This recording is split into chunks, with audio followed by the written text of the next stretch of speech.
त्यांची घडावी संगती ऐसे आवडते मना देवा पूर्वावी वासना हरिजनासी भेटी किंवा हरिजनासवी भेटी न हो अंग संग तुटी ऐसे आवडते मना देवा पूर्वावी वासना तुका म्हणे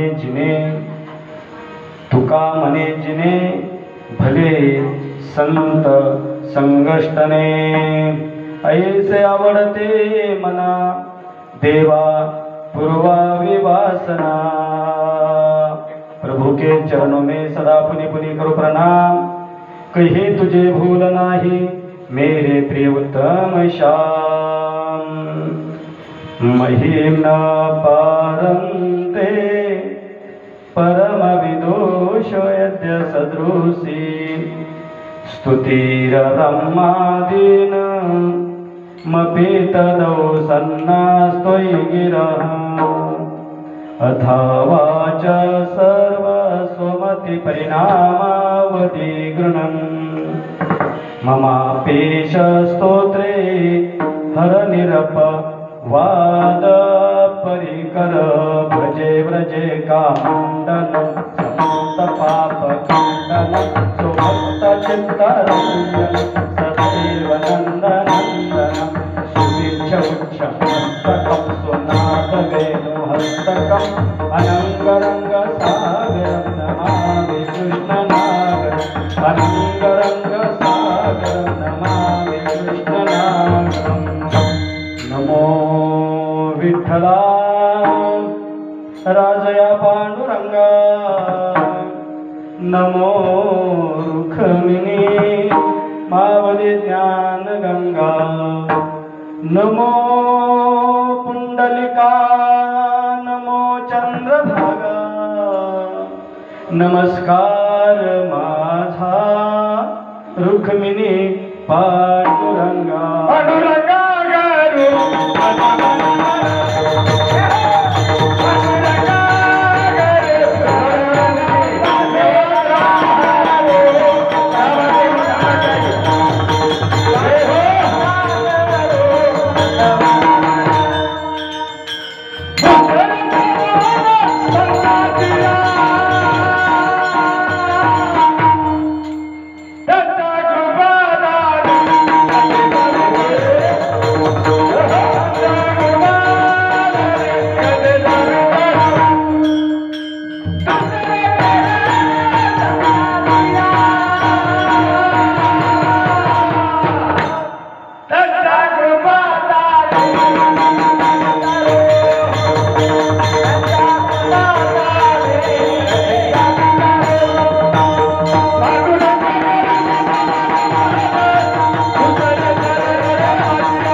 पांडुरंगा करू प्रथम नमन दुसरे चरण संतांची या त्यांच्या कृपादाने कथेचा विस्तार बाबाजी सद्गुरु दास तुका कायमा जीवानी मानेर संतासी रंजवू चित्तासी आपोलिया हे सर्वदा सर्वशक्ती जगत उद्धारे जगतपती साई भावे सत्वरगती या लोकाकारणे जोगे एव प्रब्रह्म जोगे एव परम तप जोगे एव प्रतत्व श्री जोगो ब्रह्म सनातनम।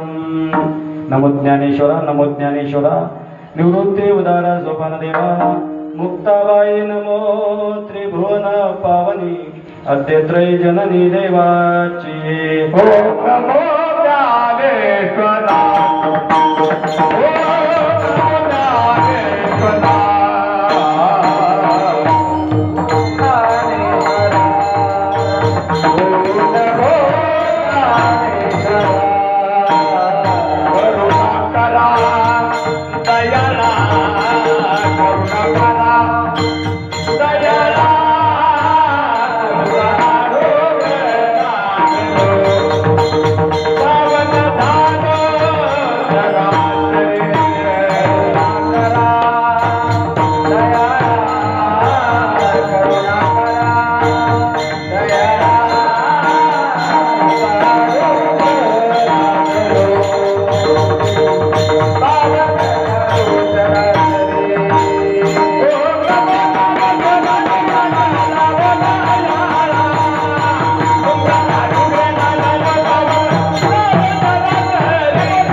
कहीं तुझे भूल नाही मेरे प्रिय उत्तम श्याम।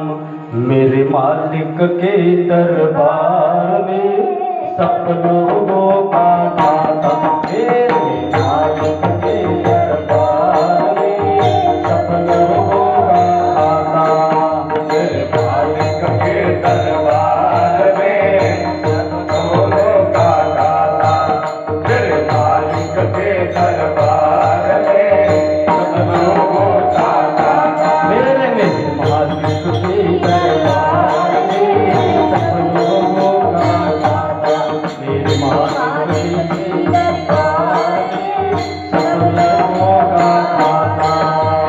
मालिक के दरबार में सब लोगों का खाता, मेरे मालिक के दरबार में सब लोगों का खाता, मेरे मालिक के दरबार में सब लोगों का खाता। जैसा जो कोई कर्म करेगा वैसा ही फल पाता, जैसा जो कोई कर्म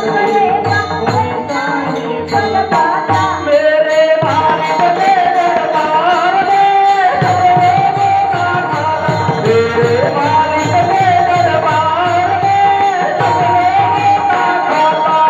मेरे मालिक के दरबार में सब लोगों का खाता। जैसा तो कोई कर्म करेगा वैसा ही फल पाता, जैसा तो कोई कर्म करेगा वैसा ही फल पाता, मेरे मालिक के दरबार में सब लोगों का खाता,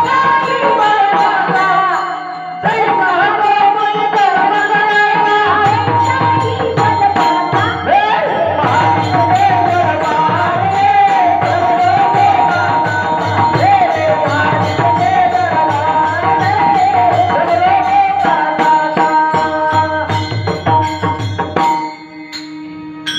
मेरे मालिक के दरबार में सब लोगों का खाता, जैसा जो कोई कर्म करेगा वैसा ही फल पाता, मेरे मालिक के दरबार में सब लोगों का खाता। देव वसे चित्ती त्यांची घडावी संगती, ऐसे आवडते मना देवा पुरवावी वासना। असो प्रस्तुत प्राप्त प्रसंगी कीर्तन रूपी सेवेकरिता घेतलेला अभंग अकारण करोनावरून आलाय।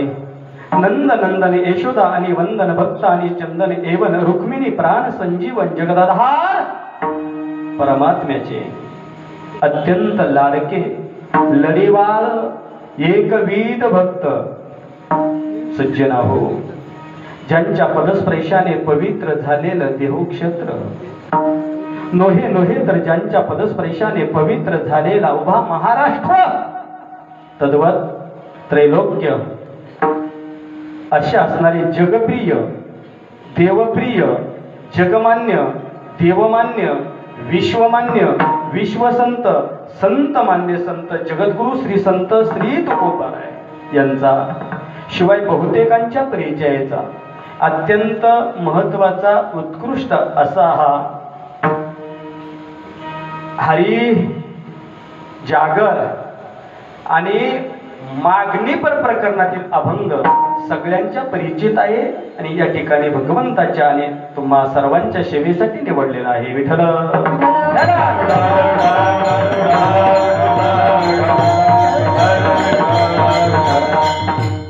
अभंग जगद्गुरु तुकोबारायांचा आहे, जगमान्य संतांचा आहे, देवमान्य संतांचा आहे, विश्वमान्य संतांचा अभंग आहे।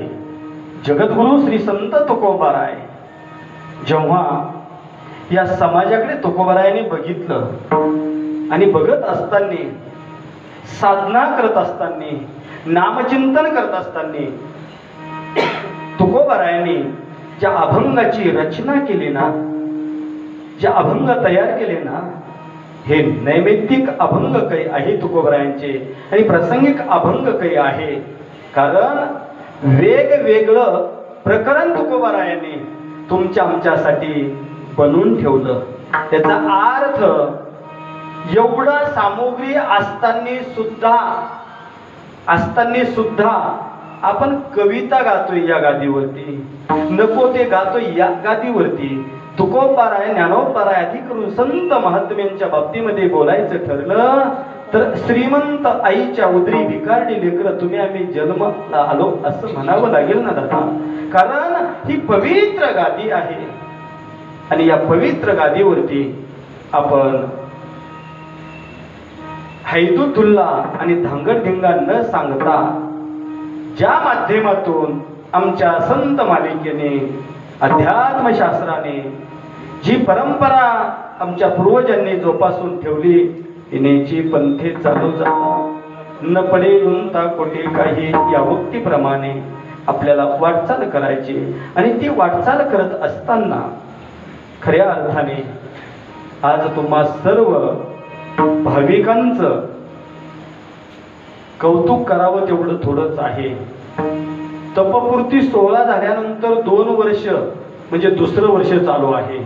12 वर्ष पूर्ण झाले. आता 14व्या वर्षामध्ये आपण पदार्पण केलं. 14व्या वर्षे देखील आपण पास करत आहोत. म्हणजे परमार्थाची सेवा करत असताना दादा निश्चितच भगवत भक्ती आणि प्रभू नामचिंतन आणि भगवंताच्या प्राप्तीसाठी अहोरात्र माणसं धडपड करतात. हिमालयाच्या कुशीमध्ये संन्यासी वर्ग भगवंताच्या प्राप्तीसाठी अनेक साधना करतात. लवकर भगवंत प्राप्त होत नाही. ब्रह्मचारी आश्रमामध्ये गेल्यानंतर ब्रह्मचारी व्रत भोकावे अक्षरे अनेक साधना करतात. ग्रस्त आश्रमी तुम्ही आम्ही देखील जरा मी बोलून इच्छितोय की निश्चितच प्रत्येकाला वाटतं ना की आपला संसार सुखाचा व्हावा. प्रत्येकाला वाटतं ना की आपला संसार समाधानाचा व्हावा. प्रत्येकाला वाटतो ना की आम्ही आनंद जीवन जगावं. तर या परमार्थामध्ये या, नामस्मरणामध्ये या, वारकरी संप्रदायामध्ये या आणि आनंद घ्या. गात राहा, भगवंताचं भजन करत राहा. आणि या मातृवर्गांचं करावं तेवढं मला कौतुक थोडंच वाटतं. आमच्या कृष्णदादांनी सांगितलं किती लाख शिवलिंग? 87,000 शिवलिंग.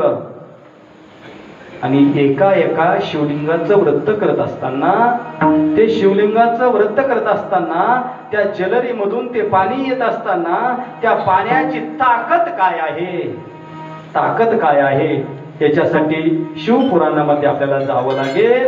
आणि त्या माध्यमातून आमच्या भगिनी वर्गाने, मातृवर्गाने ती अव्याहतपणे ती सेवा त्या ठिकाणी करत असतात आणि करत राहणारच आहे. निश्चितच त्याचं फळ तुमच्या जीवनामध्ये प्राप्त झाल्याशिवाय राहणार नाही, प्राप्त झाल्याशिवाय राहणार नाही ना दादा. कारण भगवंताची भक्ती करत असताना तुम्ही व्रत करतात आणि तो पण श्रावण मास आहे. हा श्रावण मास 71 वर्षांनी आला आणि हा श्रावण मास 71 वर्षांनी आल्यानंतर 5 पहिला सोमवार ते 5वा सोमवार ही मोठी पर्वणी आहे. आणि भगवंताने तुम्हाला सद्बुद्धी दिली, सद्भावना दिली आणि शुद्ध श्रद्धेयुक्त अंतकरणापासून तुम्ही शिवलिंगाची देखील आराधना करतात, व्रत करतात. यापेक्षा दुसरं कोणतं भाग्य पाहिजे? तपपूर्ती 16 झाला असू द्या. आता बरेच काही माणसं येतात, काही येत आहे. चालू झाल्यानंतर सुरुडकर गुरुजी असं वाटतं प्रत्येकाला की अजून महाराजांचं सुरू झालं नाही. परंतु गाणं ऐकल्यानंतर हे जे अभंगाचे एक एक शब्द ऐकल्यानंतर ते मंत्र आहे आणि ते श्रवण केल्यानंतर त्याचं गुणगान केल्यानंतर आपल्या संसारामध्ये, आपल्या ग्रस्त आश्रमामध्ये, आपल्या जीवनामध्ये त्याचं फळ आपल्याला प्राप्त होत असतं. म्हणून कार्यक्रम सुरू होण्याच्या अगोदर जर आपण आलं तर या गादीचा अपमान होत नाही. म्हणून येत चालायचा, बाकीचे काम 7 दिवस थोडे बाजूला ठेवत चालायचा. निश्चितच भगवंताची प्राप्ती तुमच्या जीवनामध्ये झाल्याशिवाय राहणार नाही. विठ्ठल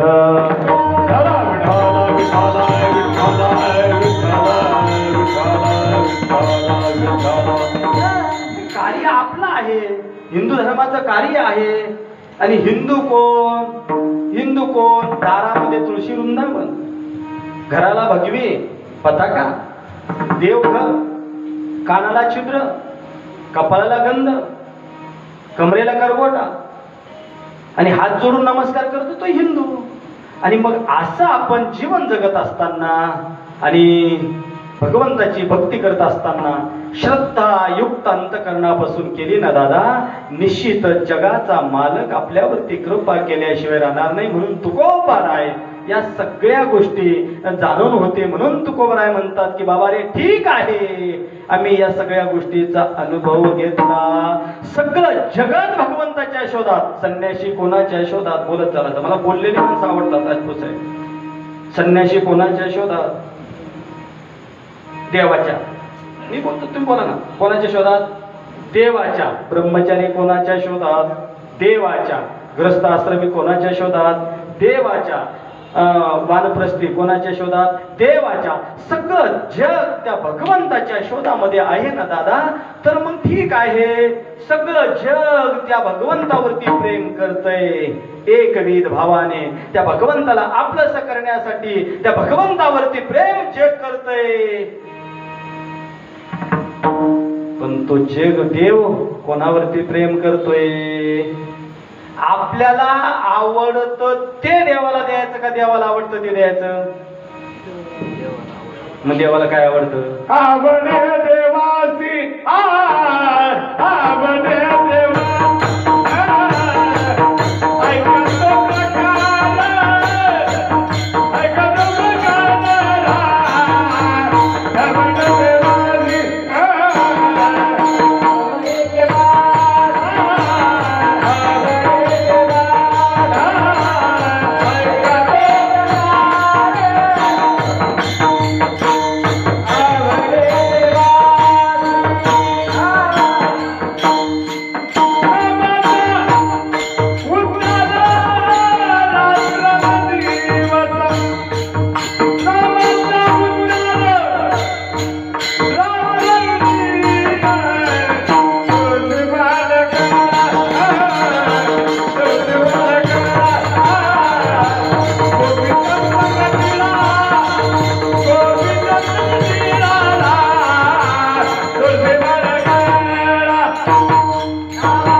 समर्पक प्रमाण दिलं.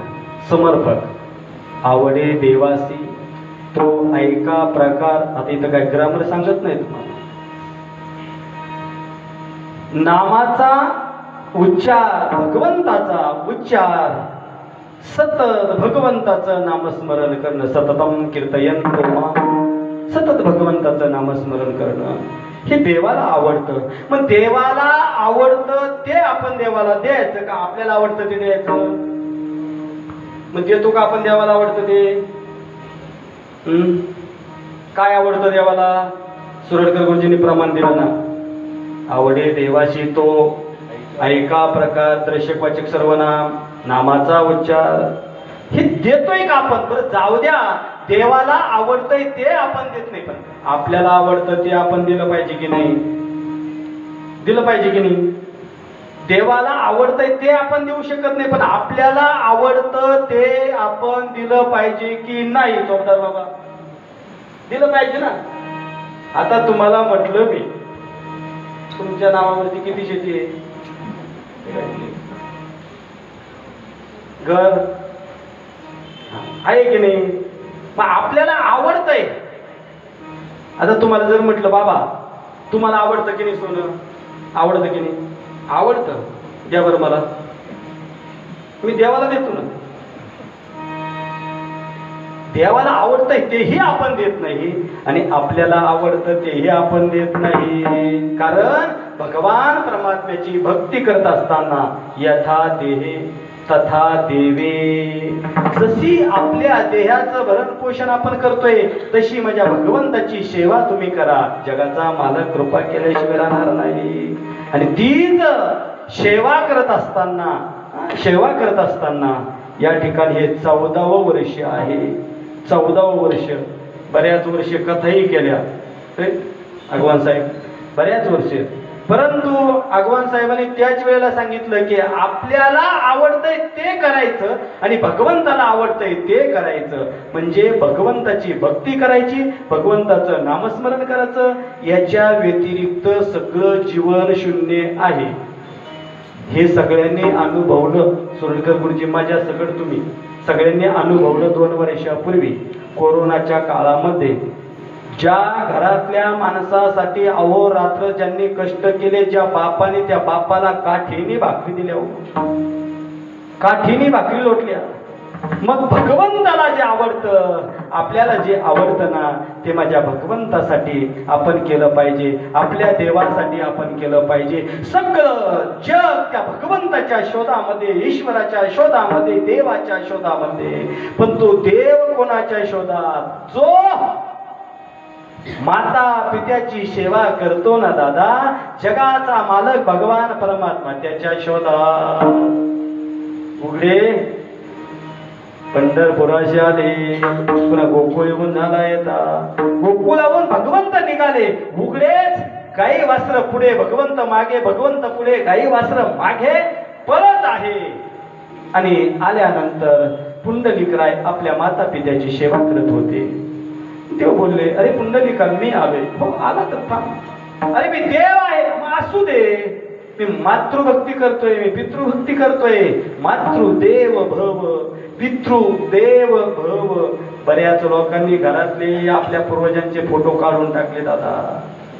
नाही काढायला पाहिजे. त्याचा परिणाम आपल्याला भोगावं लागतो. श्रीमद भागवत महापुराणामध्ये 4थ्या आणि 5व्या स्कंदामध्ये, गरुड पुराणामध्ये, पद्म पुराणामध्ये असं वर्णन केलेलं आहे. आपल्या पितरांची जर अवकृपा झाली ना तर ते परिवार बर्बाद होतोय. गरुड पुराणामध्ये 6व्या अध्यायामध्ये आणि 18व्या अध्यायामध्ये आणि 16व्या अध्यायामध्ये त्याचं सविस्तर चिंतन केलेलं आहे. मग असा असणारा आपला देव पुंडलिका मी आलोय. पुंडलिकराय म्हटले, आला तर थांबाय. मी आई वडिलांची मी सेवा करतोय, मी भक्ती करतोय. अरे असा कसं मी आलोय, मी कुठे थांबू, मला आसन दे. त्यावेळेला सकाळी सारे तुझी जाय.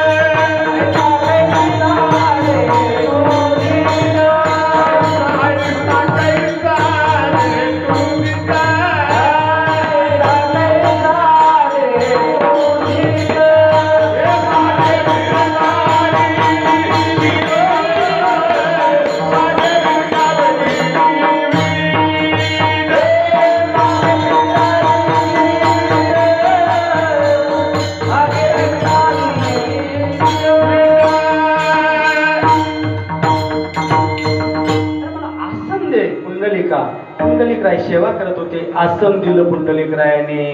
जवळ पडलेली वीट होती, वीट उचलली आणि अशी फेकली, फक्त सहज फेकली. चंद्रभागेच्या वाळवंटापासून जिथं देव उभे आहेत सुरळकर गुरुजी तिथं गेली. पुंडलिका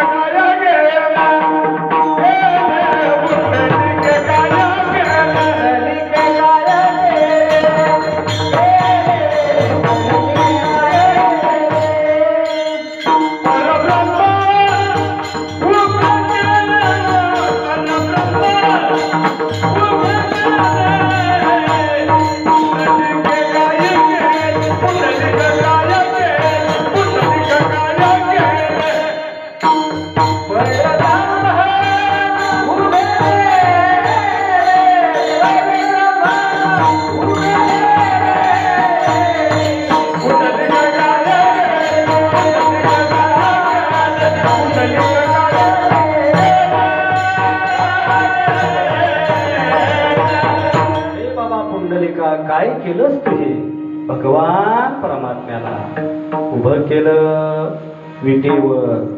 भिरकावली वीट पुंडलिकरायाच्या मंदिरापासून तर तिथं भगवंत उभे राहिले. किती लांब वीट जाऊन पडली. किती दिवस झाले मला ऐकायला ना? योग किती योग किती आहे? हा बोला, मला बोललेली आवडतात माणसं. मी काही बोलत नाही कीर्तन कोणाला. हा युग आहे 4. सत्य, त्रेता, द्वापार आणि कली. आणि इथं तर सांगितलं युग आहे 28. तिथं उभे देव. आणि इथं युग किती आहे? 4. सत्य, त्रेता, द्वापार आणि कली. कीर्तन ऐकायचं असलं ना, टाइमपास म्हणून नाही ऐकायचं बरं का. सर्व अंगाचे कान करायचे. तुमच्या सगळ्या जीवनाच्या सगळ्या प्रश्नाचं उत्तर तुम्हाला जागेवर भेटणार आहे. सगळ्या प्रश्नाचे उत्तर तुम्हाला जागेवर भेटणार आहे. युग किती आहे? 4. सत्ययुग बाबा सगळ्यात मोठं युग. 17,28,000 वर्षाचं. किती? 17,28,000 वर्षाचं सत्ययुग. त्यालाच कृतयुग असं म्हणतात. माणसाला आयुष्य 1,00,000 वर्ष होतं. सत्ययुगामध्ये देव होते का नव्हते? होते ना. कोण होते? बोला, मला बोललेले आवडतात. कधी कधी काय होतं बोला. राम. कोणी सांगितलं? अरे वा, आपले टाळकरी सोडवू सध्या. तुमचं लक्ष ठेवा. काय सांगितलंय रे? राम ना. बरं, सत्ययुगामध्ये देव कोण होते? बोला. तुम्ही कथा ऐकलेले ना, बऱ्याच वर्ष कथा ऐकल्या तुम्ही. बोला ना. सत्ययुगामध्ये देव कोण होते?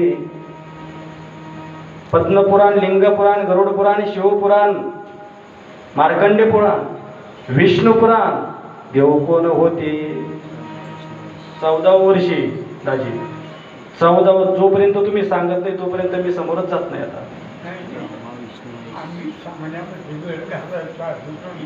सत्ययुगामध्ये देव कोण होते? बोलत चला जा. कारण ही गादी पवित्र गादी आणि ही जोपासली पाहिजे आपण.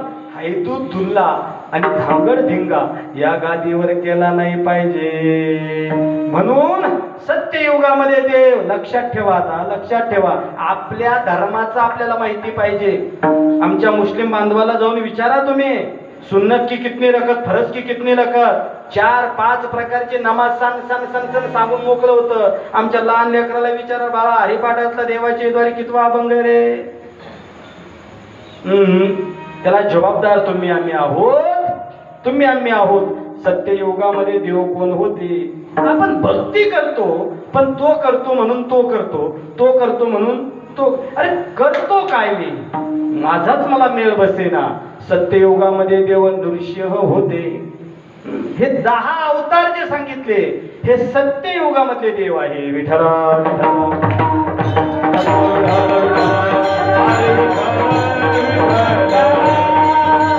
आपला देव सत्य आहे की असत्य? बोलत. वारकरी संप्रदायाचं कीर्तन म्हणजे काय माहिती का? वक्त्याची आणि श्रुत्याच्या विचाराची देवाणघेवाण ज्या गादीवरती केल्या जाते, त्या गादीवरती जे कीर्तन होतं ते कीर्तन म्हणजे वारकरी संप्रदायाचं कीर्तन. हैदुद्दुल्ला धांगडधिंगा नाही. कारण श्रोत्याच्या आणि वक्त्याच्या विचाराची देवाणघेवाण ज्या व्यासपीठावरती, ज्या गादीवरती, ज्या संकीर्तनामध्ये केल्या जातं ते कीर्तन म्हणजे वारकरी संप्रदायाचं.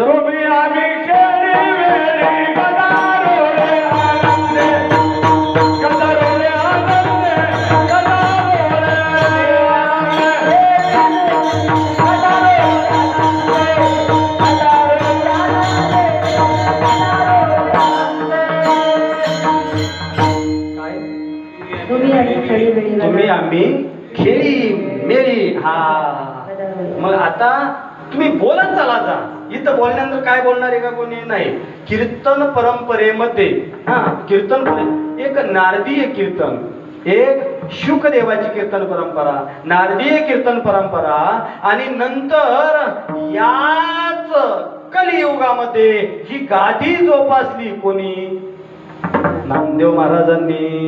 आणि मग ही गादी नामदेव महाराजांनी तुमच्या आमच्यासाठी जोपासून ठेवली. मग याचं पावित्र्य राखण्याचं काम हे तुमचं आमचं आहे. म्हणजे सत्ययुगामध्ये देव कोण झाले तुमच्या लक्षामध्ये आले? आपला देव अल्पज्ञ आहे की सर्वज्ञ? सर्वज्ञ. त्रिकालवाद रहित आहे का? आपल्या देवाचा नाश होतो नाही. त्रिकालवाद रहित. अनादि अनंत आहे की अनादि शांत? अनादि अनंत. आपला देव सत्य आहे की असत्य? सत्य. मग जो देव जो सत्य आहे त्याला देव म्हणतात, असत्याला देव म्हणत नाही. सत्य तू, सत्य तू, सत्य तू विठ्ठला. देवा तू सत्य आहे याचा अर्थ बाकीच्यांचं खंडन कधीच झालं. देव सर्वज्ञ आहे, त्रिकालवाद रहित आहे आणि आपला देव सत्य आहे असं म्हणतात ना की देव मुळातच द्विधातूपासून तयार झालेला आहे. देव शब्द चला ग्रामर मध्ये, व्याकरणामध्ये द्विधातूपासून देव दिव्यता देतोय असं म्हणतात. God is a light. God is a light. देव प्रकाश रूप आहे, देव प्रकाशमान आहे. अंधकाराला नष्ट करणारा आपला भगवान परमात्मा आहे. म्हणून तो देव सत्य आहे आणि तो देव नाही अशी जागा जगाच्या पाठीवर शिल्लक नाही. विठ्ठल तळी तळी बरला,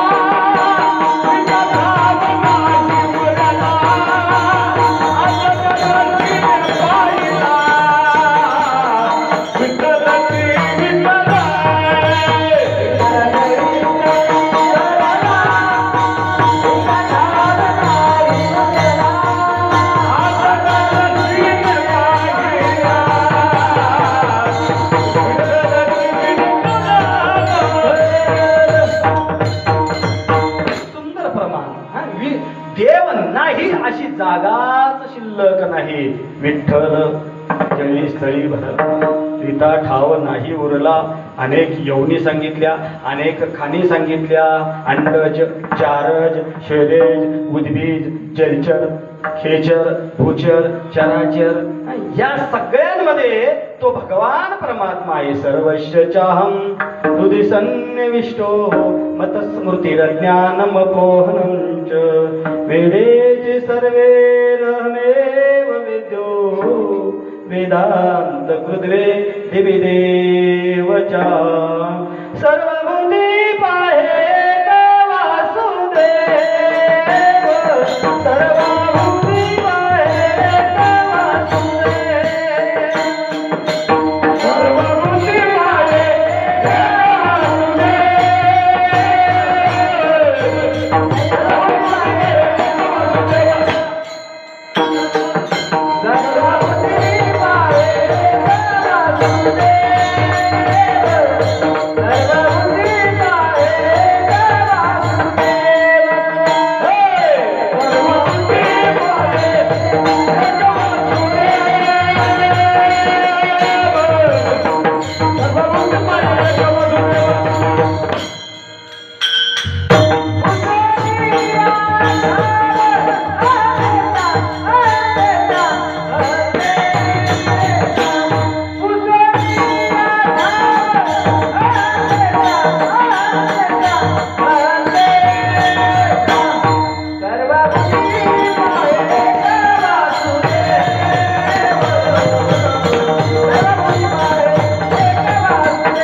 आपण केलं पाहिजे. राऊत महाराजांनी सुंदर कोड प्रमाण म्हणलं, तुम्ही या वयामध्ये सुंदर वाजवलं. असं जर टिकून राहिलं तर काय आणखी. देव नाही अशी जागाच दादा नाही ना शिल्लक, नाही शिल्लक. तो भगवान परमात्मा सर्व ठिकाणी आहे. अंडज मध्ये तो आहे, जारज मध्ये तो आहे, श्वेदेजामध्ये तो आहे, उद्बीजामध्ये तो आहे, जलचरामध्ये तो आहे, खेचरामध्ये तो आहे. सर्व प्राणी मात्रामध्ये तो परमात्मा आहे. तो परमात्मा नाही अशी जागाच शिल्लक नाही. म्हणून तर आपला देव सत्य आहे, त्रिकालवाद रहित आहे, अनादि अनंत आहे आणि मुळातच देव हा द्विधातूपासून तयार झालेला आहे. मग आपला असणारा भगवान परमात्मा सत्ययुगामध्ये होते, त्रेतायुगामध्ये देव होते. त्रेतायुगामध्ये देव कोण होते? रामचंद्र प्रभू. त्रेतायुगाची आयुष्य मर्यादा सांगितली 12,96,000 वर्ष. त्रेतायुग संपलं, लागलं द्वापार युग. द्वापार युगामध्ये देव कृष्ण परमात्मा या रूपाने होते, बलराम या रूपाने होते. आणि द्वापार युगाची आयुष्य मर्यादा 8,64,000 वर्ष. द्वापार युग संपलं, लागलं कलियुग. आता बोलत चला जा. कलियुगामध्ये देव कोण आहे?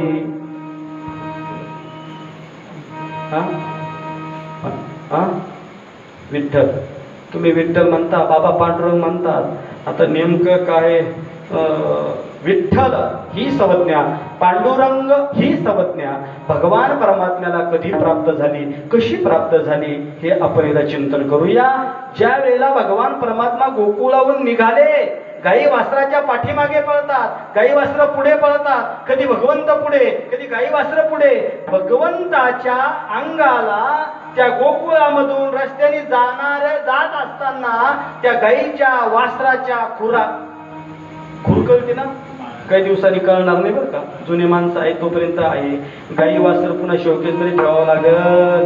काय सांगतो मी, गोपालन या सगळ्या गोष्टी झाल्या पाहिजे.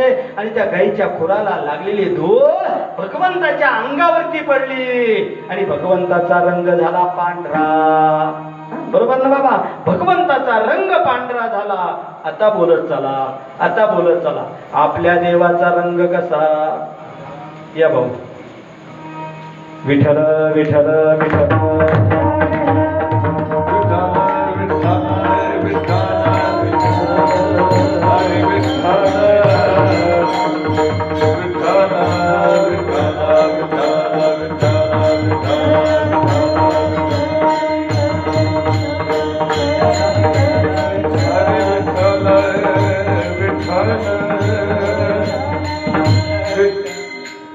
काय सांगत होतो आपण?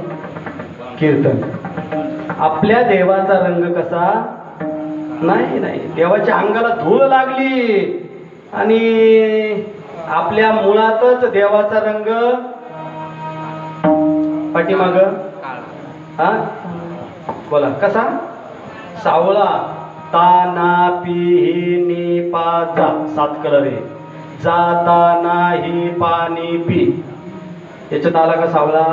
नाही. मग आपल्या देवाचा कलर, बाबांनी पहिल्यांदा सांगितलं, देवाचा कलर काळा म्हणावं लागतं.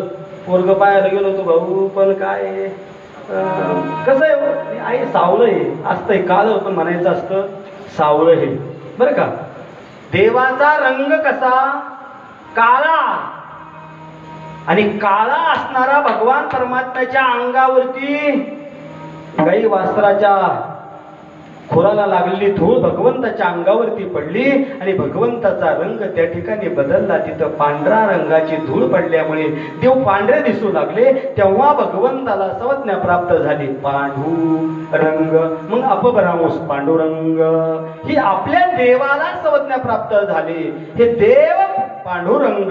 नंतर विठ्ठल, विधाता, ठ निळकंठ, ल लक्ष्मीकांत, लक्ष्मीकांत विष्णू, निळकंठ महादेव आणि विधाता ब्रह्मदेव. उत्पत्ती, पालन, संहार, तिन्ही शक्तीचं एकत्रीकरण, तिन्ही शक्तीचं ऐक्य म्हणजे विठ्ठल. मग आपला भगवान परमात्मा सत्ययुगामध्ये होते, त्रेतायुगामध्ये होते, द्वापार युगामध्ये होते, कलियुगामध्ये आहे. म्हणजे त्रिकालबाद रहित आहे, अनादि अनंत आहे.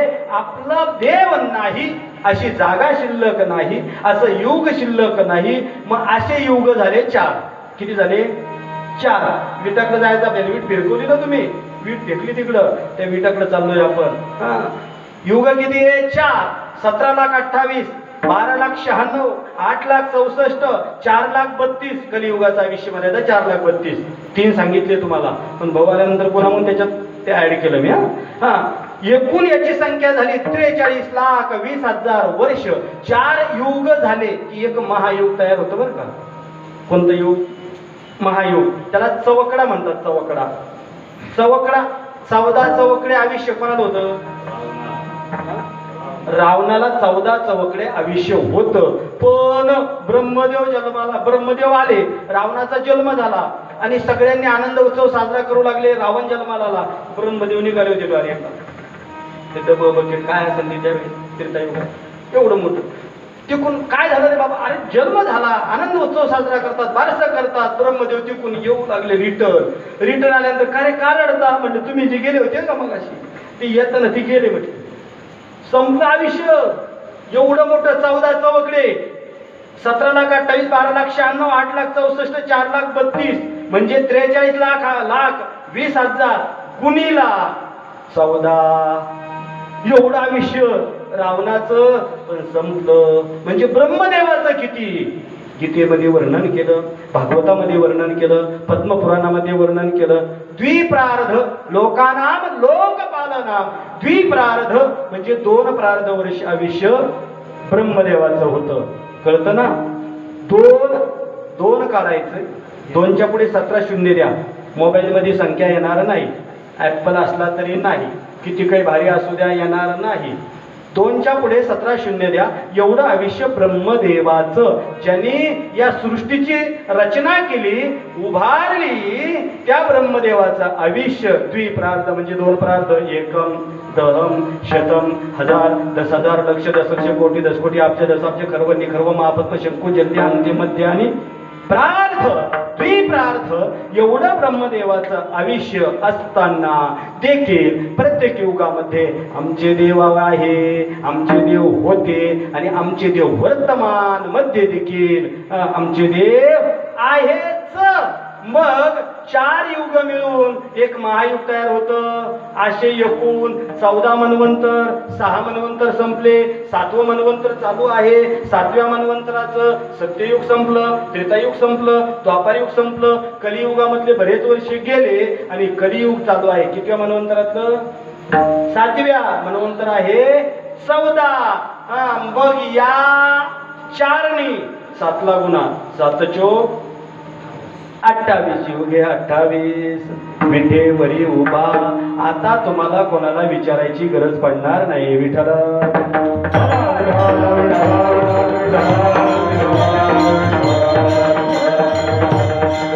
सांगतोय मी की तेव्हाही माझे ते भगवान होते आपले आणि देव होते, आताही आहे, भविष्यातही राहणार आहे.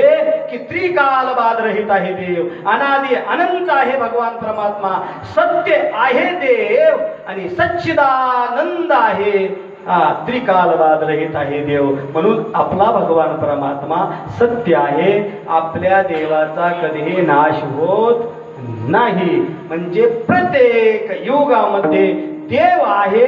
मग तुकोबाराय जाणून जाणते होते म्हणून तुकोबाराय म्हणतात. की आम्ही तेच म्हणतोय की तो भगवान परमात्मा आमच्या चित्तामध्ये विराजमान व्हावा. अभंगाच्या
जो शब्द आहे द्विधातूपासून देव शब्द तयार झाला.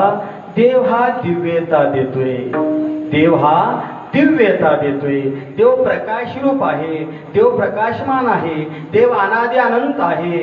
आणि असा असणारा भगवान परमात्मा सत्य आहे. मग सत्य आहे त्यालाच तुकोबराय म्हणतात. असा असणारा आमचा देव सत्य आहे. बाकीचं खंडन तुकोबरायाने अनेक संत महात्म्यांनी केलेलं आहे. हेंदरी दैवते कोणते पूजिती होते खेते आपुल्या पोटाची रडते मागिते क्षिते अवधान. आमचा देव तुकोबराय म्हणतात. आमचा देव ज्यांच्या चित्तामध्ये आहे. देव वस हा धातू आहे बरं का. वस हा धातू आहे. वस वसती ती हा प्रत्यय लागला त्याला. वस वसती म्हणजे राहणे. देव राहतोय. वस वसती म्हणजे राहणे.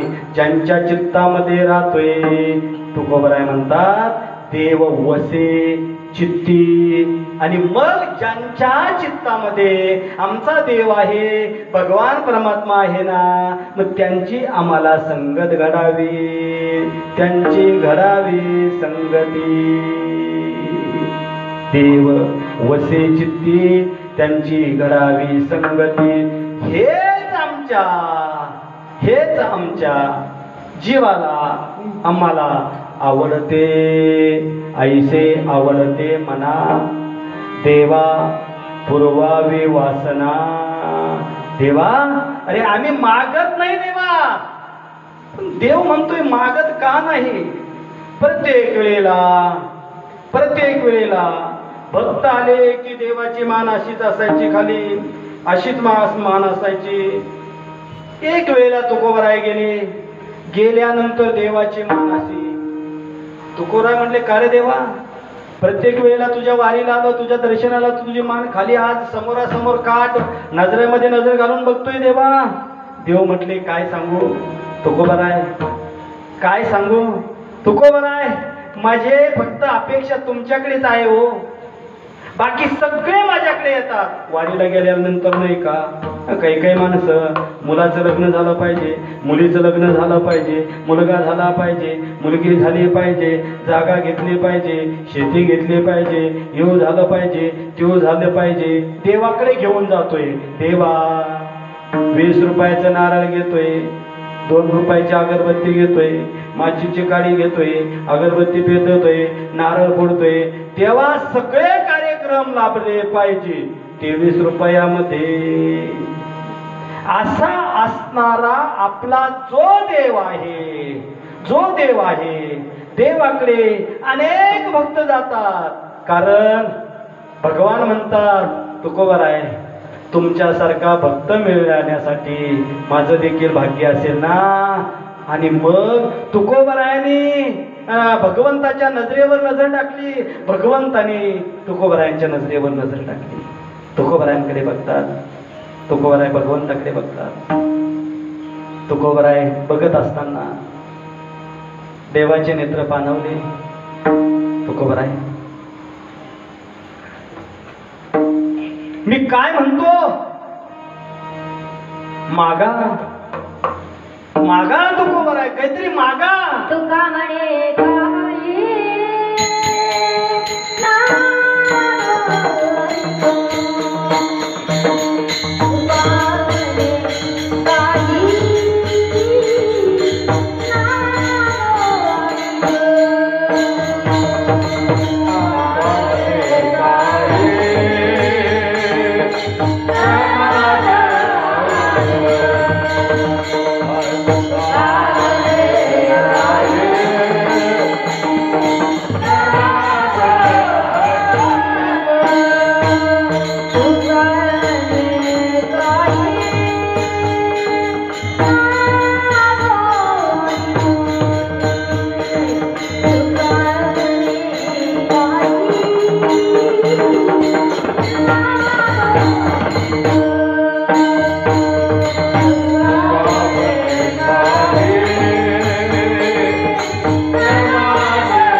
तुका म्हणे काही न मागणे आणि काही नको देवा. तुझी चरण कमलाची सेवा असेल ना भगवंता, बस पुष्कळ झालंय देवा.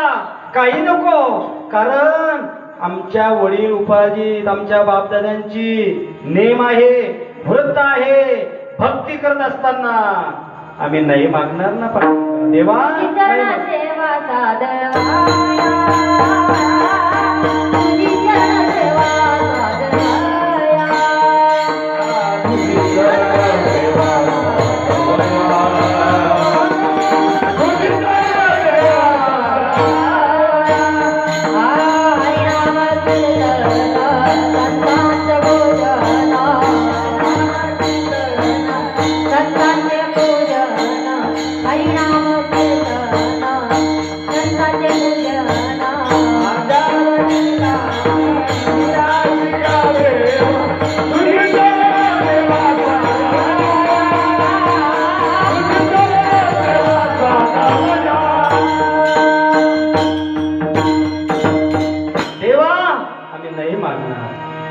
माझ्या वडिलाची मिरासिका देवा, तुझी चरण सेवा साधावया.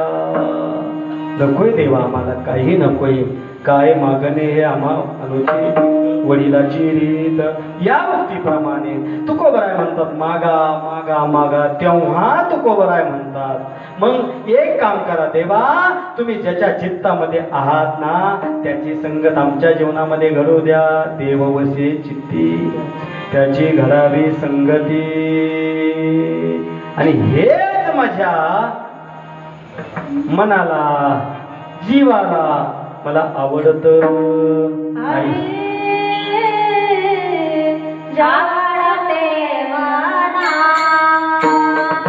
ऐसे आवडते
आवडते देवा.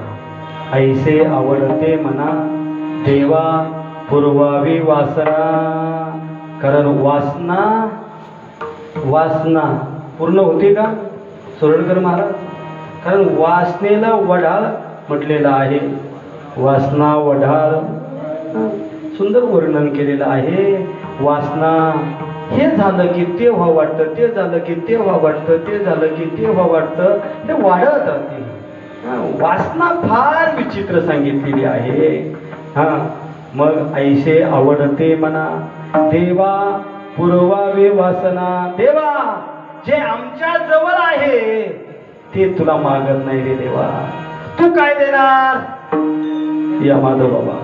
तू काय देणार? भगवान परमात्मा म्हटले तुकोबराय काय मागायचं ते मागा.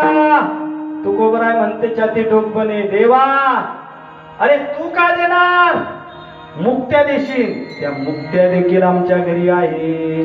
दाशी काम करता, चारीच्या चारी सलोकता, समीपता, स्वरूपता आणि सायुज्यता. आम्हाला रिद्धी सिद्धी नको, मुक्तीही नको. देवा एक काम करा ना देवा.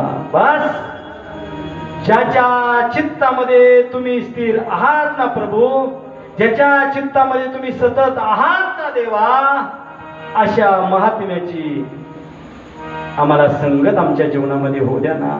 तेच आमच्या जीवनाला आवडतं ना देवा. तुकोबराय म्हटले उदाहरण देऊन मी तुम्हाला सांगू. देवा तुम्ही ज्या भक्ताच्या चित्तामध्ये होतात, द्वापार युगामध्ये उद्धवजी या रूपाने, द्वापार युगामध्ये गोपिका या रूपाने तुम्ही त्यांच्या चित्तामध्ये आहात. देवा रणांगणामध्ये एका बाजूला दुसरं सैन्य लढतं, दुसऱ्या बाजूला दुसरं सैन्य लढतं. कौरव पक्षाचं सैन्य, पांडव पक्षाचं सैन्य, दोन सैन्य एकमेकावरती धावतय, झुंज करत आहे, युद्ध होत आहे, बाणा मागून बाण सुटत आहे रणांगणामध्ये. देवा एवढ्या रणांगणामध्ये तू त्याच्या चित्तामध्ये होता ना, तो उदाहरण मी देतोय देवा. देवा द्वापार युगामध्ये ज्या वेळेला पूर्ण रचना तुम्ही केली, एका बाजूला 11 अक्षौहिणी सैन्य, एका बाजूला 7 अक्षौहिणी सैन्य. देवा मागा म्हणतास आणि मागायच्या टायमाला आम्ही मागतोय तेच द्या ना देवा. एका बाजूला 11 अक्षौहिणी, एका बाजूला 7 अक्षौहिणी. पण असं समजू नका त्यांनी मागितलं तसा मी काय खोळा नाही. उपमन्यूने काय मागितलं, दुधाचं वाटीभर दूध. भगवंताने वाटीभर दूध मागितलं तर देवाने सागर देऊन टाकला. ध्रुवाने मांडी मागितली, आडळ पद दिलं. हे मागणार नाही देवा, असं समजू नको देवा. तुझी आमची याच जन्मातली मैत्री आहे देवा. प्रत्येक युगामध्ये जे जे अवतार झाले ना देवा, त्याचा साक्षीदार आहे. तुकोबराय बोलू लागले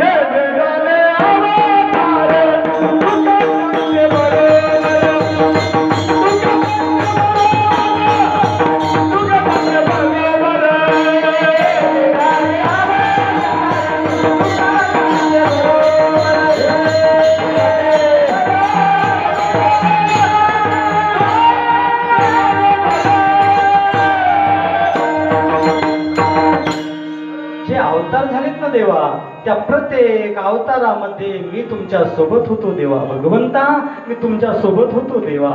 असं समजू नका मी मागणार आहे आणि ते जर तुम्ही देत असाल तर एक काम करा देवा. तुम्ही ज्या भक्ताच्या चित्तामध्ये, अरे रणांगणामध्ये शत्रू एकमेकाच्या अंगावरती जातोय, त्या वेळेला देखील तू त्या भक्ताच्या चित्तामध्ये होता तेव्हा तुम्ही त्या भक्ताचं नाव आहे दादा भीष्माचार्य.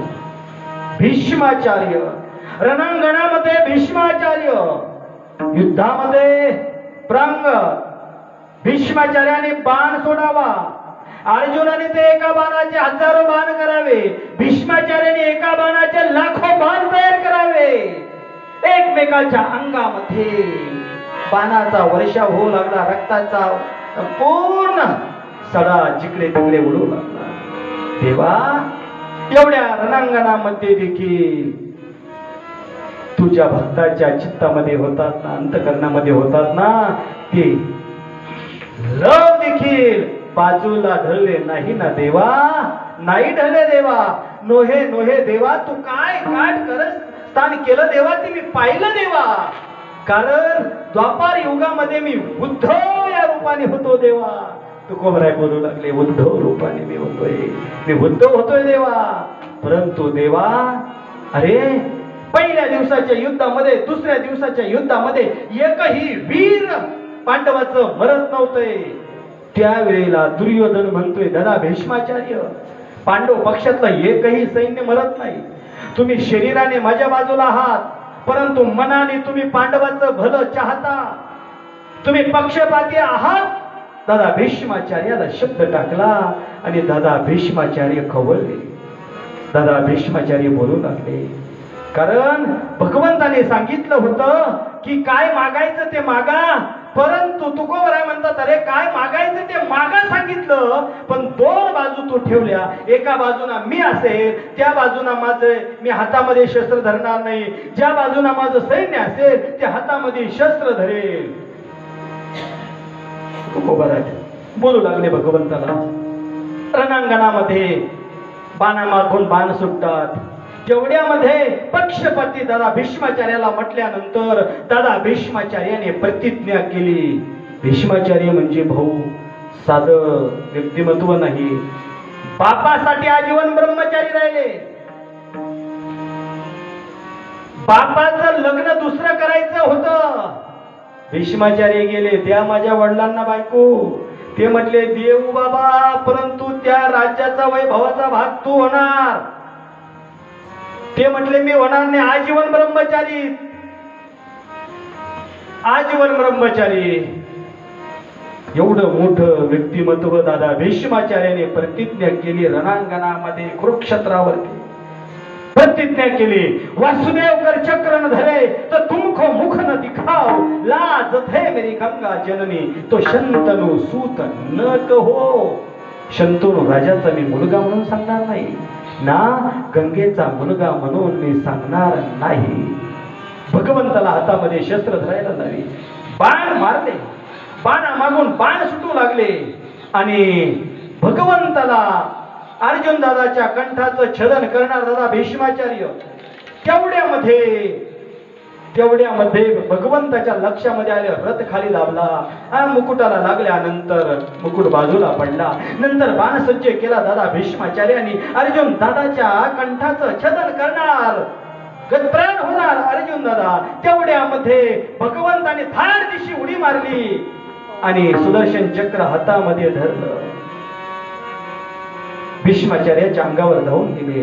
दादा भीष्माचार्याने आपलं शस्त्र होतं ते खाली ठेवलं. भाऊ सांगितलं, कृष्णा तू प्रतिज्ञा केली होती, युक्तीच्या 4 गोष्टी सांगितली. हातामध्ये शस्त्र धरणार नाही. कृष्णा मी प्रतिज्ञा केली होती, वासुदेव कर चक्र न धरे तो तुमको मुख न दिखाओ, लाजत है मेरी गंगा जननी तो शंतनु सूत न कहो. यदा कदाचित रणांगणामध्ये जर माझं शरीर पडलं तर माझं शरीर उलट पडो, मी माझं तोंड दाखवणार नाही. प्रतिज्ञा तुमची खरी की माझी. आणि भगवंताने सांगितलं की दादा तुमची प्रतिज्ञा करी. भीष्मपण केला खरा, धनुर्धरा रक्षणे. एका दगडामध्ये 2 पक्षी. अर्जुनाचं रक्षण केलं. भक्ताची प्रतिज्ञा खरी केली. का की त्या भक्ताच्या चित्तामध्ये सतत भगवान कृष्ण परमात्म्याचं नामस्मरण होतं. जेवताना, पाणी पिताना, इकडे गेले असते तरी तेच श्रीकृष्ण, जय कृष्ण, जय जय कृष्ण. रणांगणामध्ये पडले, बाणाच्या टोकावर पडले आणि बाण अंगामध्ये शिरले. अर्धवट माणसं. सुरडकर गुरुजी शंका घेतात, उसना चुना, उसना तंबाखू. काय सांगता हो तुम्ही? देवाचे जर एवढे एकविध भक्त होते तर बाणाच्या टोकावर का झोपावं लागलं?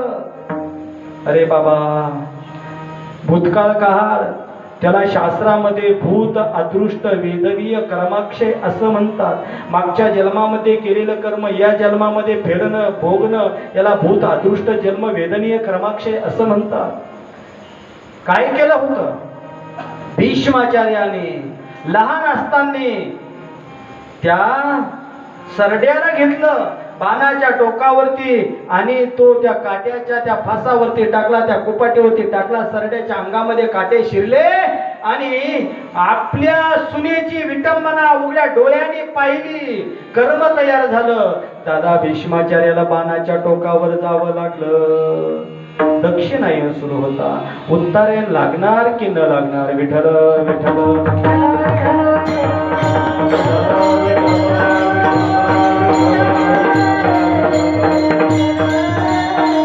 तोपर्यंत दादा भीष्माचार्याने आपली प्राणज्योत तशीच रोखून ठेवली. म्हणून स्वइच्छा मरणी दादा भीष्माचार्य आपल्या इच्छेप्रमाणे जाणारे आणि आपली ज्योत आपल्या कंठामध्ये ठेवली आणि भगवंताचं स्मरण चालू केलं. जगाचा मालक येईल ना, मला ज्यांनी शब्द दिला होता तो येईल ना, मला ज्यांनी सांगितलं होतं की दादा काय मागायचं ते तुम्हाला मागा, मी सांगितलं की कृष्णा रणांगणामध्ये जर तू आधी पडला, अरे तुरे करायचे, कारण समवयाचे दोघं होते, अरे तुरे करायचे. तू जर रणांगणामध्ये आधी तुझा देहांत झाला तर तू माझ्या अंतिम संस्कार राहायचं, माझा जर आधी झाला तर तुझा जर आधी झाला तर मी तुझ्या संस्कार, माझा जर आधी झाला तर तू राहायचं. दोघांनी मान्य केले. माझा देव का येत नाही, का येत नाही. इतना तो करना स्वामी, जब प्राण तन से निकले, गोविंद नाम लेना स्वामी, जब प्राण तन से निकले. गंगा जी का बट हो, यमुना जी का बंसी बट हो, मेरा सवार निकट हो, जब प्राण तन से निकले. देवा, आणि त्या क्षणामध्ये देव पुढे उभे राहिले हात जोडून. दादा भीष्माचार्य, देवा कृष्णा तुम्ही आहात, माझे एवढे अपराध पोटामध्ये घातले आणि तुम्ही आला देवा. जी जी जी दादाजी, काय मागायचं ते मागा, काय मागायचं ते मागा. दादा भीष्माचार्याने मागितलं, कृष्णा मी मागतोय ते मला देशील ना. जी दादाजी मी देणार, तुम्ही मागा ना, मागा ना दादाजी. पितामह मागा ना, तुम्ही काय मागायचं. दादा भीष्माने सांगितलं की माझी असणारी सुंदर कन्या, रात्री तिने मला सांगितलं की माझा विवाह करायचा असेल ना तर माझं लग्न फक्त आणि फक्त गोपाल कृष्ण परमात्म्याशीच करा.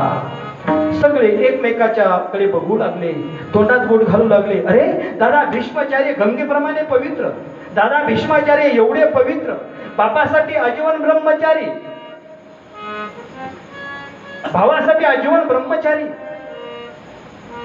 आणि दादा भीष्माचार्याला कन्या कशी आली, कन्या कशी आली, कुठून आली, एकमेकाकडे पाहू लागले. कृष्ण परमात्म्याने विचारलं, दादाजी पितामह तुमच्या मुलीचं नाव तर सांगाल ना, वर्णन तर करा ना. सुंदर आहे, देखणे आहे, गोजिरी आहे, गोमटी आहे, कृष्णा सुंदर आहे. तिने सांगितलं की मी वरमाळ घालणार तर कृष्णालाच घालणार, तिचं नाव तर सांगा ना दादाजी. भीष्माचार्याने नाव सांगितलं, कृष्णा मनू नावाची कन्या आहे. कृष्णाने सांगितलं तुमच्या मनू नावाच्या कन्येसंग मी कधीच 7 दिवसापूर्वीच लग्न केलं म्हटले. असं सगळे एकमेकाकडे बघू लागले, शंका कुशंका घेऊ लागले, हे कसं, हे कसं, हे कसं. आणि मग सगळ्यांनी विचारलं, दादाजी तुमची मनू नावाची कन्या कुठे. त्यांनी दादा भीष्माचार्याने सांगितलं, अरे मी मागायला का खुळा आहे का, मी मागायला का वेळ आहे का. देवाने सांगितलं काय मागायचं ते मागून घ्या. अरे हे अंतकाळाची वेळ आहे, मी मागायला काय खुला आहे का, मी काय वेळ आहे का. एक गेला भाऊ मागायला, राजा प्रसन्न झाला, राजा प्रसन्न झाला, सुरडकर महाराज. आणि मग राजा प्रसन्न झाल्यानंतर काय मागायचं बाबा मागून घे. हा म्हणतो काही नको, मला चुन्याची डबी दे आणि तंबाखूची पुडी दे. अरे वेड्या पागला, राजा प्रसन्न झाला, चुन्याची डबी आणि तंबाखूची पुडी मागतोय. काय मागायचं सुद्धा ज्ञान असावं ना, मागायचं ज्ञान असावं, अधिकार असावा. कोणाकडे काय मागावं, कोणाकडे आपण काय बोलतोय, काय मागतोय याचं सुद्धा ज्ञान पाहिजे. तसं भीष्माचार्य म्हणतात, अरे मी मागायला काय खुला आहे का देवा, मी मागतोय माझी मन नावाची कन्या, मनरूपी कन्या. या मनरूपी कन्येचा विवाह आता तुमच्या सोबत करायचा देवा. आता तुम्ही वेगळे आणि मी वेगळा नाही ना देवा, तुम्ही मी एक रूप झालो ना देवा.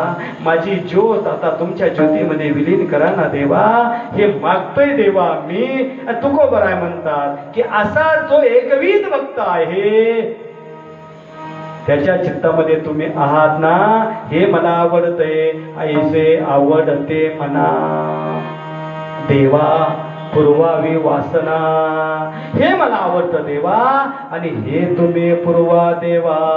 कारण तुमचा एकविध भक्त नामचिंतन करणारा सतत सतत त्या भक्ताच्या मुखामध्ये तुमचं नाव आहे ना देवा, त्याच्या चित्तामध्ये तुम्ही आहात ना देवा, ते माझ्या मनाला आवडतं देवा. चोखोबारायांचा इतिहास तुमच्या सगळ्यांच्या माहिती असेल. मंगलवेड्याची वेशीची भिंत पडली, चोखोबराय त्याच्यामध्ये दबल्या गेले आणि चोखोबराय दबल्या गेले. भगवंताने सांगितलं, ऐकलंस का, माझ्या चोखोबरायांच्या अंगावरती भिंत पडली, जा चोखोबरायांच्या अस्थी आणा, आपण विसर्जन करू. ते म्हटले, किती लोक होते अख्ख्या गावाचे, कसं शोधायचं. भगवंताने सांगितलं, कसं शोधायचं नाही, ज्या हाडामधून ज्या अस्थीमधून विठ्ठल विठ्ठल विठ्ठल ध्वनी येईल ना, ती अस्थी माझ्या चोखोबारायांची आहे. काय अधिकार होता ना दादा, माझ्या चोखोबारायांची आहे. आणि गेले सर्व संत मंडळी आणि तिथं प्रत्येकाची हस्ती उचलतात, हाडं उचलतात, कानाला लावतात, विठ्ठल ध्वनी येत नाही, टाकून दिली. दुसरं उचलतात, विठ्ठल ध्वनी येत नाही, टाकून दिली. तिसरं उचलतात, विठ्ठल ध्वनी येत नाही, टाकून दिली. चौथं उचललं, विठ्ठल श्री विठ्ठल जय विठ्ठल जय जय विठ्ठल श्री विठ्ठल जय जय विठ्ठल जय जय विठ्ठल. विठ्ठल विठ्ठल ध्वनी येऊ लागले. एवढा अधिकार देवा, अरे ज्याच्या चित्तामध्ये तो आहे देवा, नोहे नोहे तर प्रत्येकाच्या रोमा रोमामधून तुमचं भजन चालू आहे देवा. अर्जुनाच्या रोमा रोमामधून श्रीकृष्ण जय कृष्ण ध्वनी येत होता देवा. चोखोबरायांच्या हाड विठ्ठल विठ्ठल म्हणत होते देवा. अरे माझ्या जनाबाईच्या गौऱ्या विठ्ठल विठ्ठल म्हणायचे रे देवा, विठ्ठल विठ्ठल म्हणायचे रे देवा. मग अशा भक्ताच्या चित्तामध्ये तू आहेस ना देवा, आणि मग त्यांची संगत मला आवडते ना. ऐसे आवडते देवा कैसे देव वशे चित्ती, त्यांचे घडावे संगती. हे आम्हाला आवडतं देवा, की तू ज्यांच्या चित्तामध्ये अभ्यासपणे अहोरात्र तू आहे, त्यांची संगत आमच्या जीवनामध्ये घडू दे देवा. प्रसंग सगळ्यांना माहिती आहे. नवीनच लग्न झालं आणि नवीनच लग्न झाल्यानंतर एक श्रद्धायुक्त वारकऱ्याची मुलगी, आदर्श जीवन जगत असणारा, एकवेद भक्ती करणारा गरीब वारकऱ्याची मुलगी, लग्न झालं, श्रीमंताच्या घरात गेलं. श्रीमंताच्या घरात गेल्यानंतर काय असतं, सासरचे काही रीतिरिवाज असतात आणि माहेरचे काही रीतिरिवाज असतात. दोन्हीही घराचं तिला ऍडजस्टमेंट करायचं असतं. लग्न झालं. लग्न झाल्यानंतर दुसऱ्या दिवशी संघर्षनगरचा सप्ताह निघाला, समाप्ती झाली, सांगता झाली, काला झाला आणि दिंडी निघाली पंढरपूरच्या दिशेने. दिंडी निघाली, त्या मुलीच्या दारावरून दिंडी जात असताना तिने पाहिलं, अरे वारकऱ्याची दिंडी आली. जशी आपण प्रदक्षिणा काढली, सगळ्या माय मावल्यांनी रांगोळ्या काढून ठेवल्या, तुळशी डोक्यावर घेतल्या, तशी आदर्श वारकऱ्याची मुलगी, तिने दिंडी टाळ मृदंगाचा आवाज आला आणि तुळस घेतली डोक्यावर. डोक्यावर तुळस घेतल्यानंतर निघाली दिंडी सोबत. इकडे घरात सासरच्या मंडळीला कोणाला माहिती नाही ना. निघाली, श्रीराम जय राम जय जय राम, श्रीराम जय राम जय जय राम, श्रीराम जय राम जय जय जय राम, राम श्रीराम जय राम जय जय जय राम, श्रीराम जय राम जय जय राम, श्रीराम जय राम जय जय राम. नुकतंच लग्न झालं. आज दुसऱ्या दिवशी पहाटे पूजाची व्यवस्था केली आणि मुलगी निघाली वारकऱ्यासोबत दिंडीमध्ये. दिंडीमध्ये निघाली. सासरचे मंडळी पाहू लागले, इथे दिसती का, तिथे दिसती का, सुनबाई म्हणून आवाज देऊ लागले. इकडे पाहते तिकडे पाहते, सुनबाई दिसत नाही. जगाचा मालक, जगाचा जनिता विटेवरती उभे होते, कटेवरती हात होते. जगाच्या मालकाला चिंता पडली की माझ्या आदर्श वारकऱ्याची मुलगी पंढरपूरच्या दिशेला निघाली. नुकतंच लग्न झालं, पहिलाच दिवस तिचा संसार मुडल्या जाईन, पोरगी पळून गेली म्हणून विचारती. चर्चा होईल माझ्या वारकऱ्याच्या मुलीचं, वारकऱ्याचं नाव खराब होईल. जगाचा मालक विटेवरून खाली आल्यानंतर त्या मुलीचं वस्त्र परिधान केलं, तिचं रूप धारण केलं. ती मुलगी म्हणजे सखूबाई. सखूबाईचं रूप धारण केलं आणि आले सखूबाईच्या सासरच्या घरी. सखू देवघरात गेली सूक्ष्म रूप धारण करून. आता खरा सखू देव.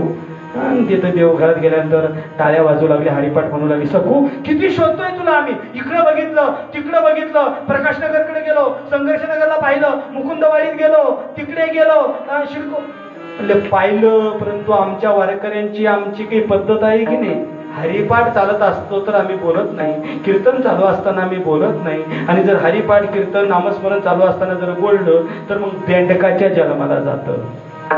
बेंडकाच्या जन्मात आम्ही बोलत नसतो. आत्या सासूबाई बोलत नसतो. बरं असू दे, चल आता पूजेची तयारी कर. पूजा झाली सखूबाई, पूजा झाली. सर्वांचं दर्शन घेतलं. कोणी? सखूबाईने सगळ्यांचं दर्शन घेतलं, सारून काढलं, पचारून काढलं, सगळ्यांचा स्वयंपाक केला. सगळं एक महिना सगळ्या प्रक्रिया. दुसरा महिना लागला. पूर्वी गाड्याची व्यवस्था नव्हती, पायी जायचं, पायी यायचं, त्याला परतीचा प्रवास म्हणतात. 2 महिन्यानंतर खरी सखूबाई रिटर्न आली. आणि खरी सखूबाई आल्यानंतर ही जी सखू झालेला होता विटेवरचा बाबा सखू झालेला होता, याने आपलं वेश परिधान केलेला होता. खरी सखू आल्यानंतर अंतर्धान पावला आणि सखूबाई आली. आल्यानंतर इथे काहीच कल्पना नाही, कारण तो भगवंत होता, चतुरातो शिरोमणी. परंतु सखूबाई यात्रेहून आल्यानंतर बाई मला मळमळ होतंय, उलट्या होतात, पोट जड वाटतंय. असं का? मी माझ्या नेत्राने कधी पाप केलं नाही, माझ्या मनाने कधी पाप केलं नाही. देवा पांडुरंगा, अरे तुझ्या दरबारामध्ये मी आलेत, शुद्ध अंतकरणाने आलेत. हे पाप माझ्या मस्तकीमध्ये का मारलं? अरे मी ज्याला भेटला त्याला बापा समान मानायची, भावा समान मानायची, आणि हे पाप माझ्या उद्रेक का मारलं देवा? नाहीतर मी माझा जीव ठेवत नाही देवा. देव म्हटले असं गड्यावणी करू नको सखू, तुला माहिती नाही तू आदर्श वारकऱ्याची पोरगी होती. अगं पोरी, तुझा संसार मोडला असता 2 महिने तू तिकडं आली.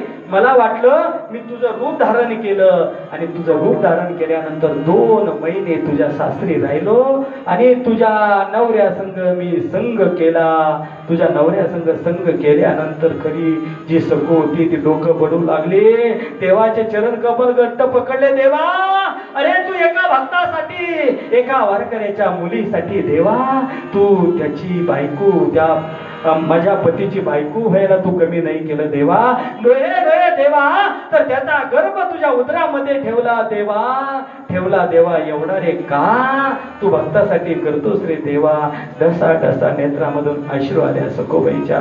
देव म्हणतोय सखू नको ग, असं रडू नको सखू, नको रडू. तुझ्या सासरच्या कुठल्याही माणसाला काही माहिती नाही सखू, काही माहिती नाही. सखूबाईने हात जोडले, चरण कमलावरती नतमस्तक झाल्या सखूबाई. महाराज म्हणतात की अशा भक्ताच्या चित्तामध्ये असणारा तू देव आहेस ना. देव वशी चित्ती त्यांची घडावी संगती, हे आम्हाला आवडतं देवा. आणि ज्याच्या भक्तामध्ये तू आहे, अशा संतांच्या हृदयामध्ये तू आहे, अशा संतांची संगत, अशा हरिजनांची संगत माझ्या जीवनामध्ये प्राप्त व्हावी. अभंगाच्या पुढच्या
माझ्या मनाला आवडतं देवा. या संतांच्या सानिध्यामध्ये गेल्यानंतर बस त्यांची संगत माझ्या जीवनामध्ये देवा मला घडू द्या. कारण त्या संतांचे उपकार किती सांगावे तुला. केले उपकार सांगू मी काय. पाप न करी ऐशी माय. एवढे उपकार आहे त्या संतांचे उपकार सांगताच येत नाही एवढे त्यांचे उपकार आहे. कारण संतांच्या उपकाराचं वर्णाचं वर्णन करायचं ठरलं की संतांचे उपकार आणि संतांच्या वर्णनाचे फायदे अनेक सांगितलेले आहे. कारण संतांच्या वर्णन करत असताना त्या वर्णनाचे संतांच्या वर्णनाचा पहिल्या क्रमांकाचा फायदा आहे की त्या संतांचं नामस्मरण जर आपण घेतलं तर आपलं पाप नाहीशे होतं. तुका म्हणे पापे जाती संताची जपे. संतांचं नामस्मरण केलं तर पाप नाहीशे होतं नष्ट होतं. नोहे नोहे तुम्हा आम्हाला जर पुण्यवान व्हावं असं वाटत असेल तर संत आणि सज्जनाचे नावे घेतले पाहिजे. पुण्यवंत व्हावे घेता सज्जनाचे नावे. कारण संत काय करतात तुकोबाराय म्हणतात ते संत महात्मे आपल्याला अनेक युगाचं तर ज्ञान देतात. माऊली म्हणतात आपली हरपलेली वस्तू संत महात्मे आपल्याला प्राप्त करून देतात. पै हरपले अपने पावे ते संता ते पाता गिवसावे म्हणून वानावे ऐकावे तेची सदा. हे संत महात्मे करतात कारण त्यांच्या वर्णनातला हा फायदा जो आहे की आपल्याला ते पुनीत करतात. पुनीत केले विष्णुदासी संगे आपोले या दोषी. मग असा असणारा भगवान परमात्मा तेव्हा मग ह्या संतांचे वर्णन आम्हाला सांगता येत नाही. किती वर्णन आहे नाही सांगता येत. कारण संतांच्या सानिध्यामध्ये गेल्यानंतर पण ते संत असावे ते जंत नसावे. पुन्हा संतांच्या अंतरंग लक्षण सांगितले.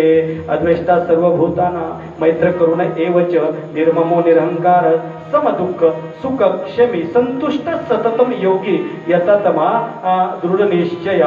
या उक्तीप्रमाणे तुकोबाराय म्हणतात की बस आता आम्हाला जीवन जगायचं ना संतांच्या साठी आणि संतांच्या सानिध्यामध्ये अभंगाचे शेवट.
संत संगष्टने ऐसे आवडते मना देवा पुरवावी वासना. एवढं करा ही मागणी तुकोबाराय मागतात. माझ्या वडिलाची मिराशी गा देवा. या उक्तीप्रमाणे या न्यायाप्रमाणे उपांत्य कीर्तन आहे मागणीचं कीर्तन आहे जागराचं कीर्तन आहे. ते मागणी परच झालं पाहिजे असा दंडक आहे असा नेम आहे दंडक आहे. आणि ही परंपरा आपण जोपासलीच पाहिजे सांभाळलीच पाहिजे. एकदा मोठ्या प्रेमाने अभंगाचा सरळ अर्थ झाला. सर्वांनी मोठ्या प्रेमाने भजन करायचं भगवंताचं नामस्मरण करायचं. 2 मिनिटांमध्ये सेवेला पूर्ण विराम.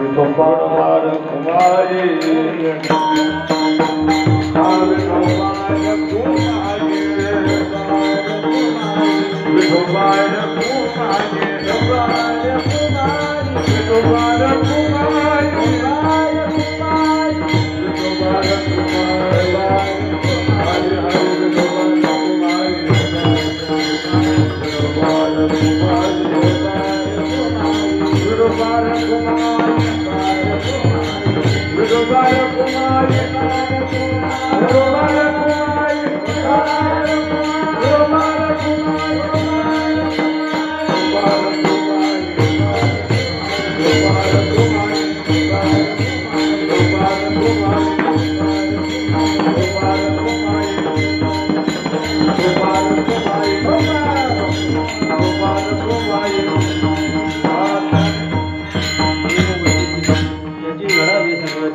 ऐसे आवडते मना देवा पूर्वावी वासना अभंगाचा सरळ सरळ भावार्थ झाला असं आपण गृहीत धरू.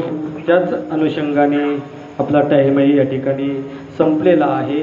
ज्या भगवंताकडे तुकोबराय मागतात तो देव सर्वोत्तम आहे, त्रिकालवाद रहित आहे, अनादि अनंत आहे, द्विधातूपासून तयार झालेला आहे आणि असा असणारा भगवान परमात्मा सत्य आहे. मग अशा असणाऱ्या सत्य भगवंताकडे मागणी मागत असताना त्याच अनुषंगाने देवा की आम्हाला जीवाला आमच्या अंतकरणाला जे आवडतं ती वासना आमची पूर्वा देवा ही भगवंताकडे मागणी मागत असतात. त्याच अनुषंगाने मोठ्या 7 दिवस तुम्ही मोठ्या आनंदाने उत्सवामध्ये, कार्यक्रमामध्ये, अखंड हरिनाम सप्ताहामध्ये, साईचरित्र पारायणामध्ये सर्वांनी भाग घेतला. भगवान परमात्मा करो आपणा सुदंड असं आयुष्य देव, यश कीर्ती तुमच्या पाठीशी लागो.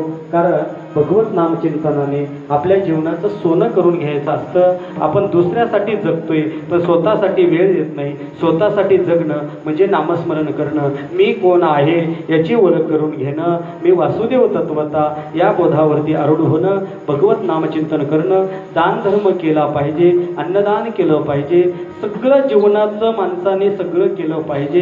कारण त्याचं पुण्य काही अलौकिक आपल्या जीवनामध्ये प्राप्त होत असतं. हा सगळा भाग आणि तुमच्या सगळ्या जीवनाचे उद्याच्या सत्रामध्ये, उद्याच्या कीर्तनामध्ये आपण सगळे चिंतन घेऊया. त्याच अनुषंगाने हे आजचं जे कीर्तन असतं मागणीपर कीर्तन असतं आणि या कीर्तनाच्या दिवशी, उपांत्य दिवशी आणि मागणीच्या दिवशी वक्त्यांनी मागणी मागायची असते. त्याच अनुषंगाने भागवताला जेवढा समाज यायचा ना ते पूर्ण भरायचं. रात्री 1:30 वाजेपर्यंत कथा चालायची. एकदा भरू द्या, एकदा सगळेजण तुम्ही जरा प्रयत्न करा. आपलं संप्रदायाचं हे शक्ती वाढली पाहिजे. कमी नका होऊ देऊ. कारण त्याच माध्यमातून श्रद्धायुक्त अंतकरणापासून मी सर्वांच्या चरणावरती नतमस्तक होईल आणि सर्वांना विनंती करेल की ही परंपरा जोपासली पाहिजे. दान धर्म करत चला जा. मी बघितलं बाबा एका महात्म्याने महाप्रसादाची भाऊ त्याने या ठिकाणी पंगत नियोजन केलं. काय महाप्रसादाचे आमचे पांडुरंग महाराज श्रीपती कोळी आणि सौ रंजना पांडुरंग कोळी काय भाग्यवर आले नाही गेलं. पांडुरंग बाबा कुठे बराबर काय अहो नाही, या जन्मात नाही. भगवंताने तुम्हाला बोनस दिलं. जीवनाचं कल्याण करून घ्या, सोनं करून घ्या. निश्चितच तुम्हाला माहिती, सगळ्यांना माहिती आहे कथेच्या माध्यमातून अजून नाही शब्द खाली गेलेला आणि निश्चितच तुमचं कल्याण होईल. वारकऱ्यांना मस्त आनंदात भजन करता आलं पाहिजे. काय वाटलं तर बिंदास सर्वांनी सहकार्य करत चला जा. हे मोठं भव्य आपलं पटांगण सगळं कमी पडलं पाहिजे असा परमार्थ करा. निश्चितच भगवान परमात्मा कृपा करेल. आमच्या महादेव बाबाची लय वर्षातून भेट झाली. कानडीहून आमचे सोकाम पाय दिंडी सोहळ्याचे अध्यक्ष नारायण बाबा काळे देखील या ठिकाणी आले. ते म्हणजे ताईचा सत्कार आपल्याला करायचा आहे. म्हटलं आज नाही, काल्याच्या दिवशी करायचा. भाऊ काल्याला आहे भाऊ आणि जोगदन भाऊ एवढ्या लांबून तिकून आले. फार मोठा व्याप. 35 एकरामध्ये ते फ्लॅट सिस्टीम, ते 35 एकरामध्ये आम्ही पूजेला त्यावेळेला बरेच वर्ष झाले. त्याला सुंदर असं आयोजन. वारकरी संप्रदायावरती नितांत प्रेम करणारं एक आदर्श व्यक्तिमत्व म्हणजे जोगदन भाऊ.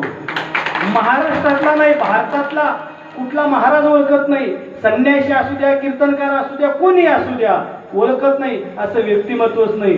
आणि जवळजवळ 25 वर्षाचे आमचे संबंध भाऊचे आमचे, फार वर्षाचे. त्यांच्या मुलगा असेल, सगळा परिवार एक आदर्श व्यक्तिमत्व आहे. भाऊ तुम्हाला ताकद दिली निश्चितच. नाहीतर भगवान परमात्म्याने तुमच्यावर एक कृपा केली. त्याचं कारण हे की तुमच्या हातावरती स्टारचं चिन्ह आहे. स्टारचं चिन्ह इथं कोणाच्या हातावर आहे बघा. स्टारचं चिन्ह आहे इथे कोणाच्या हातावरती. ताई तुम्ही पाहता तुमचं गुरुचं जे हे आहे का, गुरुचं जे स्थान आहे का ते प्रबल आहे. त्याच्यामुळं भक्ती मार्गामध्ये तुम्हाला टेन्शनच नाही. आणि तुमचं उद्या सगळ्यांचं सांगतो बरं का. एवढं आपल्याला वेळ संपलेली आहे. असू द्या, चालू वगैरे झालेली सेवा भगवंताच्या चिरणी अर्पण करून सेवेला पूर्ण विराम.